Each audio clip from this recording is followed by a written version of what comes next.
Welcome to JSR IAS academy. நம்மளுடைய காந்திஜி அவர்கள் என்னை விட காந்தியத்தை சரியாக பின்பற்றுபவர், இவர் எனக்கு மாணவர் அல்ல குரு அப்படின்னு சொல்லிட்டு நம்மளுடைய வினோபா பாவே அவர்களை வந்துட்டு பாராட்டி இருப்பாரு. இன்னைக்கு செப்டம்பர் 11 வினோபா பாவே அவர்களுடைய பிறந்த தினம். இவர் வந்து பாத்தீங்கன்னா 1895 மகாராஷ்டிரால நரசிம்மராவ் பாவே அண்ட் ருக்மணி தேவி அவங்களுக்கு வந்து பாத்தீங்கன்னா பிறந்திருப்பாரு.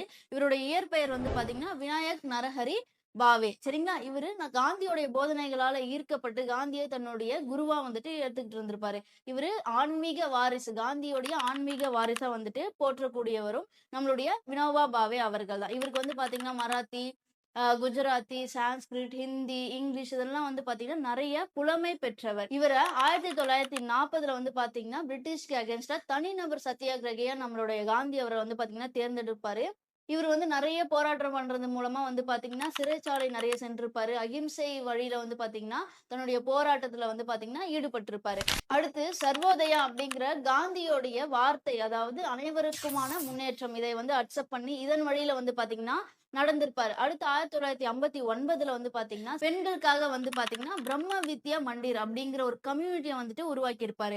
அடுத்து 1979 பசுவதை தடை சட்டத்துக்கு வந்து பாத்தீங்கன்னா போராட்டம் வந்துட்டு பாத்தீங்கன்னா செஞ்சிருப்பாரு. அடுத்து வந்து பூமிதான இயக்கம், இது வந்து நம்ம எல்லாருக்குமே தெரியும், லேண்ட் கிஃப்ட் மூவ்மெண்ட். இது வந்து பாத்தீங்கன்னா பணக்கார விவசாயிகளிடமிருந்து லேண்டை வந்து தானமா வாங்கி அதை ஏழை விவசாயிகளுக்கு வந்து பாத்தீங்கன்னா பிரிச்சு கொடுத்திருப்பாரு. இதுக்காக அவரு நாடு ஃபுல்லா வந்து நடைப்பயணம் மேற்கொண்டு 40 லட்சம் ஏக்கர் இடங்களை வந்து பாத்தீங்கன்னா லேண்டை பிரிச்சு கொடுத்திருப்பாரு, தானமா கொடுத்திருப்பாரு ஏழை விவசாயிகளுக்கு. சரிங்களா? அடுத்து வந்து பாத்தீங்கன்னா 1923 மகாராஷ்டிரா தர்மா அப்படிங்கிற ஒரு மாத இதழை வந்துட்டு நடத்தியிருப்பாரு.